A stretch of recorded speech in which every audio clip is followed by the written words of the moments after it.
கனடாவில் குடியுரிமை பெற்று 3 வாரங்களில் ஈழத்தமிழ் இளைஞர் ஒருவர் பரிதாபமாக உயிரிழந்த சம்பவம் பலரையும் சோகத்தில் ஆழ்த்தியுள்ளது. கடந்த 13ஆம் திகதி பிரம்டன் நகரில் வீதியில் சென்று கொண்டிருந்த போது திடீரென ஏற்பட்ட உடல்நலக் குறைவு காரணமாக அவர் உயிரிழந்துள்ளதாக அறிவிக்கப்பட்டுள்ளது. யாழ்ப்பாணம் பலாலியைச் சேர்ந்த 30 வயதான ரெஜிபால்ட் ரொபேட் கெனடி என்ற நபரே இவ்வாறு உயிரிழந்துள்ளதாக அடையாளம் காணப்பட்டுள்ளார். இவர் புனித பத்திரிசியார் கல்லூரியின் பழைய மாணவர் ஆவார். பிரம்டன் நகரில் போலீசாரின் கவனக்குறைவால் குறித்த இளம் குடும்பஸ்தர் ஒருவர் உயிரிழந்ததாக குற்றம் சாட்டப்பட்டுள்ளது. சம்பவ தினத்தின் போது மூளையில் ஏற்பட்ட திடீர் இரத்த கசிவு காரணமாக அவர் நிலை குலைந்து வீதியில் விழுந்துள்ளார். இதன்போது விரைந்து வந்த ஃபீல்ட் பிராந்திய போலீசார் அவரது நிலையை ஆராயாமல் அவர் மதுபோதையில் இருப்பதாக தவறாக கருதி சட்ட நடவடிக்கை எடுத்துள்ளனர்.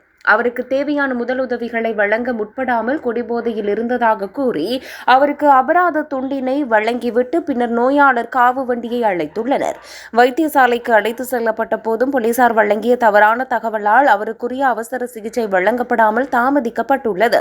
இறுதியில் தீவிர சிகிச்சை பிரிவில் அனுமதிக்கப்பட்ட அவர் சிகிச்சை பலனின்றி உயிரிழந்தார். வைத்திய பரிசோதனையில் அவரது உடலில் மது அறவே இல்லை என்பதும் மூளை இரத்த கசிவே மயக்கத்துக்கு காரணம் என்பதும் உறுதி செய்யப்பட்டுள்ளது. இந்த நிலையில் மூளைச்சாவு அடைந்த ஈழத்தமிழ் இளைஞனின் உடற்பாகங்கள் தேவையான 6 பேருக்கு வழங்கப்பட்டுள்ளதாக உறவினர்கள் தெரிவித்துள்ளனர். கடந்த 3 வாரங்களுக்கு முன்னர் கனேடிய பிரஜா உரிமை பெற்றதால் அவரிடம் கடவுச்சீட்டு இருக்கவில்லை.